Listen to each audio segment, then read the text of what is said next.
नमस्कार दोस्तों, national updates की एक और वीडियो में आपका स्वागत है। चलिए देखते हैं आज के महत्वपूर्ण अपडेट्स। दोस्तों पहली अपडेट दिल्ली मेरठ एक्सप्रेसवे से है, जहां दोस्तों दिल्ली मेरठ एक्सप्रेसवे का निर्माण कार्य NHAI द्वारा 5 पैकेजेस पे प्राइवेट कंपनियों द्वारा करवाया जा रहा है। लगभग दोस्तों ये परियोजना लेट हो गई है। दोस्तों इसके 3 पैकेजेस पहले से ही ऑपरेशनल है तथा 2 पैकेजेस पे निर्माण कार्य चल रहा है। दोस्तों लगभग 32 किलोमीटर लंबे दासना से मेरठ तक इस पैकेज पर DR इंफ्रा प्रोजेक्ट इसने लगभग रिपोर्ट किया है कि इसने 98% कार्य संपन्न कर दिया है तथा दोस्तों इसने कहा है कि जल्द ही ये NHAI को एक्सप्रेसवे के इस पैकेज को हैंडओवर कर देगी। दोस्तों इस पे टोल निर्माण का कार्य पूरा हो चुका है। लगभग टोल पर 19 गेट्स हैं, जिस पर CCTV कैमरा, टोल लेन कंट्रोलर, फुटेज सेंसर समेत कई सारी चीजें लगाई गई हैं। सिर्फ दोस्तों अभी स्ट्रीट लाइट लगाने का कार्य बाकी है। दोस्तों 15 मार्च को दिल्ली मेरठ एक्सप्रेसवे का ऑपरेशन शुरू हो सकता है। दोस्तों नेक्स्ट अपडेट नोएडा से है, जहां दोस्तों मैंने कल आपको आइका ग्रुप के बारे में बताया था, जो कि दोस्तों शॉपिंग कॉम्प्लेक्स नॉर्थ इंडिया के अंदर स्टैब्लिश करने जा रही है। नॉर्थ इंडिया या कहे तो भारत के अंदर अपना पहला शॉपिंग कॉम्प्लेक्स स्टैब्लिश करने जा रही है। दोस्तों आइका वर्ल्ड की बिगेस्ट फर्नीचर और रिटेल जाइंट है। दोस्तों ये नोएडा में 5500 करोड़ का निवेश करेगी तथा नोएडा में 5 लाख स्क्वायर फीट में shopping mall, hotel, retail, shopping centre ये सब खोलेगी। दोस्तों नोएडा अथॉरिटी ने सेक्टर 51 में भूमि आवंटित कर दी है तथा दोस्तों नोएडा अथॉरिटी ने कहा है कि लैंड अलॉटमेंट से अथॉरिटी को 850 करोड़ रुपए मिलेंगे तथा दोस्तों इसमें से उत्तर प्रदेश गवर्नमेंट को स्टैम्प ड्यूटी के तहत 54 करोड़ रुपए मिलेंगे। दोस्तों इस कंपनी के अभी 2 शॉपिंग सेंटर्स हैं, एक मुंबई के अंदर, दूसरा हैदराबाद के अंदर। तो इस कंपनी ने कहा है 25 शॉपिंग स्टोर्स भारत के अंदर आने वाले सालों में विभिन्न शहरों में खोलना चाहती है। इसके अलावा दोस्तों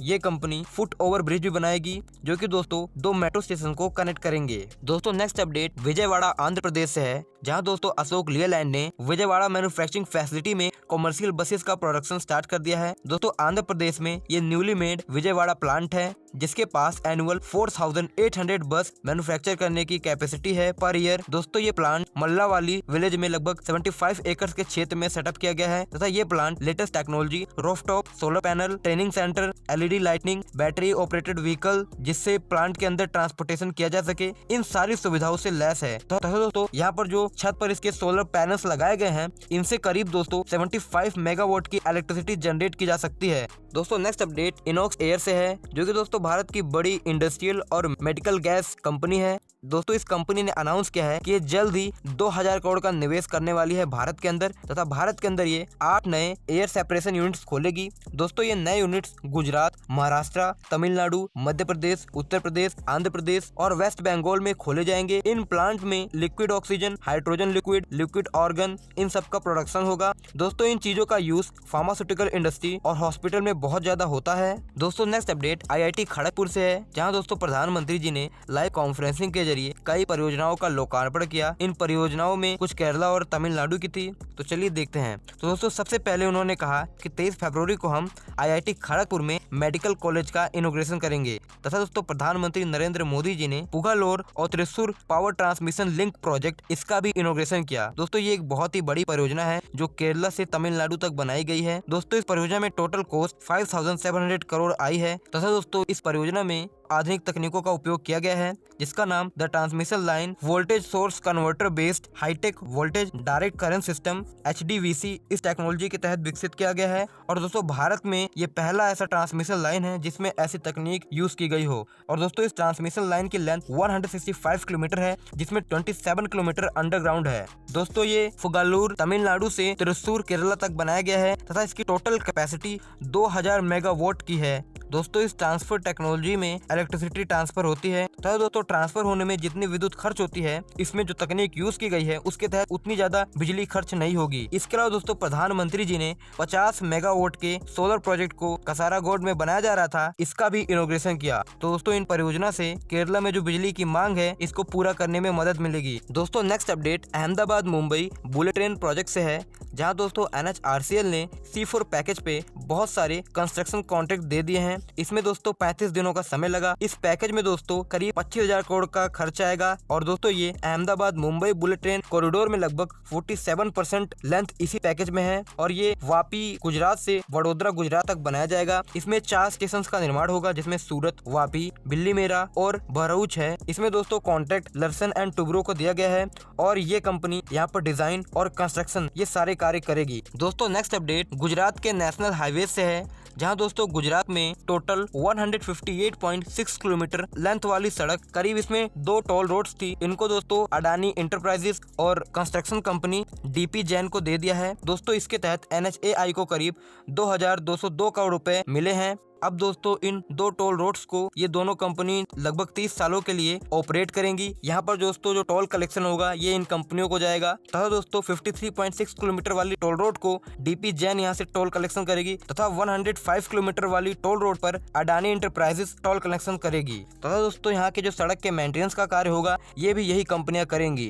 दोस्तों next update again Ahmedabad Mumbai bullet train से है, जहाँ दोस्तों C8 पैकेज, इसमें दोस्तों 500 करोड़ के projects including Sabarmati maintenance depot, road work, sewage and drainage works, earth work, construction for reservoirs, storage of rooftop rain water and storm water. इसके अलावा दोस्तों अंडरग्राउंड स्टोरेज टैंक्स, ये सारी परियोजनाएं शामिल थी। इन परियोजनाओं को करीब 84 हेक्टेयर के एरिया में बनाया जाएगा तथा दोस्तों इन परियोजनाओं के लिए अक्टूबर में ही टेक्निकल बिड्स इनवाइट की गई थी, जिसमें दोस्तों 9 बिडर्स ने सबमिशन दिया था। इसमें दोस्तों URC construction, MS Khurana engineer, Ranjit Buildcon समेत 9 कंपनियां थी। जल्दी दोस्तों NHRCL इनमें दोस्तों कंपनी को फाइनलाइज करेगा जो कि ये सारे कार्य करेगी तथा उनको 500 करोड़ रुपए देगा। दोस्तों नेक्स्ट अपडेट गुजरात से है, जहां दोस्तों मुकेश अंबानी वर्ल्ड का बिगेस्ट जू गुजरात के अंदर स्टेब्लिश करने वाले हैं। इसकी बात दोस्तों इन्होंने कुछ दिन पहले कही थी। वहीं दोस्तों अंबानी ने कहा है ये जू भारत के अंदर ही नहीं विश्व के अंदर सबसे बड़ा जू होगा तथा ये मुकेश अंबानी के पैतृक स्थल कोंगलोमेरता यहाँ पर बनाया जाएगा। करीब 2023 तक इसको ऑपरेशनल करने की कोशिश की जाएगी तथा दोस्तों यहाँ पर कोमोडो ड्रैगन, चीता, बर्ड्स समेत कई प्रकार की विभिन्न नस्ल की तथा प्रजातियां यहाँ पर लाई जाएंगी तथा ये गुजरात के अंदर टूरिज्म का भी एक केंद्र बनेगा।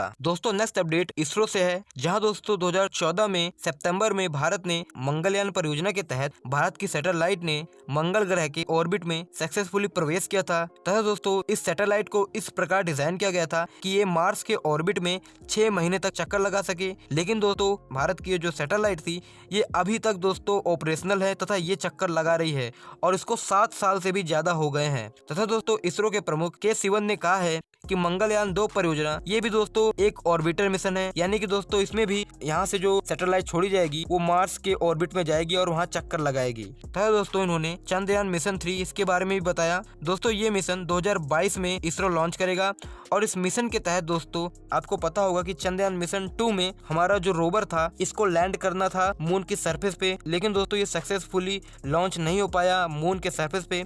तो दोस्तों जो चंद्रयान मिशन 3 है इसके तहत फिर से रोवर को मून की सरफेस पे लैंड कराया जाएगा। दोस्तों शुक्रवार को नासा ने पर्सिनियंस नाम के रोवर को मार्स के सरफेस पे सक्सेसफुली लॉन्च किया। तो दोस्तों ये नासा की बहुत बड़ी कामयाबी थी। दोस्तों नेक्स्ट अपडेट फार्मा से रिलेटेड है, जहां दोस्तों भारत की लीडिंग फार्मास्यूटिकल कंपनी जो कि हैदराबाद की है औरोबिंदो फार्मा जो कि जेनरिक मेडिसिन इन सब की मैन्युफैक्चरिंग करती है। दोस्तों इस फार्मा कंपनी को US health regulatory to manufacture डिक्सोडोम कैप्सूल, इसको US FDA इससे अप्रूवल मिल गया है। अब दोस्तों ये कैप्सूल जो कि डिजीनेस और लाइट हेडनेस इन 2 डिजीज से मरीजों को ट्रीट करने के लिए यूज होती है, ये अमेरिकी बाजार में ये कंपनी बेच सकेगी। तथा दोस्तों इस कंपनी ने ये कहा है कि करीब 352 मिलियन $US के इन कैप्सूल्स को अमेरिका के मार्केट में बेचेगी। दोस्तों नेक्स्ट अपडेट MSME से है, जहां दोस्तों इंडियन बैंक ने SID IISc से MOU साइन किया है। दोस्तों SID institute of Indian institute of science है। दोस्तों इस MOU के तहत ये बैंक और ये इंस्टीट्यूट मिलकर स्टार्टअप और MSME को फाइनेंशियल सपोर्ट तथा SID स्टार्टअप और MSMEs को इंक्यूबेशन फैसिलिटीज प्रोवाइड करेगी। दोस्तों इंक्यूबेशन फैसिलिटीज में बहुत सारी चीजें हैं, जिसमें दोस्तों इनको एक्सपर्ट्स द्वारा सलाह दी जाएगी, इनके बिजनेस को एक्सपेंड करने के तरीके बताए जाएंगे, स्ट्रेटेजी तैयार होगी ताकि ये अपने बिजनेस को ऊपर ले जा सके। इसके तहत दोस्तों रिसर्च एंड डेवलपमेंट इस पर भी कार्य किया जाएगा। दोस्तों इंडियन बैंक लोन प्रोवाइड करेगी स्टार्टअप्स और MSMEs को तथा ये बैंक 50 करोड़ से ज्यादा तक का भी लोन देगा फेस वॉइस। अब दोस्तों इतना सारा लोन देगा तो MSME और स्टार्टअप्स को मशीनरी और इक्विपमेंट को खरीदने के लिए देगा। अब दोस्तों इतने बड़ी रकम ये बैंक देगा तो ये रिस्की काम भी होगा, इसलिए दोस्तों इंक्यूबेशन बहुत जरूरी है कि जिन भी स्टार्टअप्स और MSMEs को ये लोन देगा वो इंक्यूबेशन की बात माने तथा उनकी स्ट्रेटेजी को फॉलो करे ताकि वो अपने बिजनेस को एक्सपेंड कर सके। इससे MSMEs का भी बिजनेस सक्सेसफुल हो और बैंक को भी फायदा हो। दोस्तों हमारी बैंक्स MSMEs को लोन प्रोवाइड करने के लिए बहुत ही अच्छा कार्य कर रही हैं। दोस्तों नेक्स्ट अपडेट स्टार्टअप से रिलेटेड है, जहां दोस्तों कुछ स्टार्टअप्स की बात करते हैं। यहाँ दोस्तों वोगो जो कि बेंगलुरु बेस्ड स्टार्टअप है, ये 2 व्हीलर शेयर करने वाला स्टार्टअप है। इसने दोस्तों 11.5 मिलियन डॉलर की funding Lightrock, Kalaari Capital, Matrix Partners और एसटी एलरिस वेंचर पार्टनर इन सबसे रेस किया है। वहीं दोस्तों New Delhi based startup logistic startup Shiprocket ने करीब 27 मिलियन डॉलर का फंड रेस किया है from Silicon Valley based venture capital firm Tribe Capital तथा मार्च कैपिटल। दोस्तों नेक्स्ट अपडेट बेंगलुरु से है, जहां दोस्तों रेल मंत्री पीयूष गोयल जी ने बेंगलुरु में अपकमिंग रेलवे स्टेशन इसके इमेजेस को शेयर किया है। दोस्तों ये भारत का पहला fully air conditioner railway terminal होगा तथा इसमें दोस्तों फुट ओवर ब्रिज और रेलवे ट्रैक्स इन सबको मॉडर्न लुक दिया गया है। इसका निर्माण करीब 314 करोड़ की राशि से किया गया है तथा ये टर्मिनल 4200 स्क्वायर मीटर के क्षेत्र में फैला है तथा इस टर्मिनल की कैपेसिटी डेली 50,000 लोगों को हैंडल करने की है तथा यहाँ पर 50 ट्रेन पर डे ऑपरेट हो सकेंगी और टर्मिनल के बाहर 50 ऑटो रिक्शा, 400 टू व्हीलर, 5 बसें इनको पार्क करने के लिए जगह पहले से ही रिजर्व की गई है। दोस्तों नेक्स्ट अपडेट आईपीएल 2021 के स्पॉन्सरशिप से संबंधित है, जहां दोस्तों आईपीएल 2021 के टाइटल स्पॉन्सरशिप फिर से वीवो को मिल सकती है।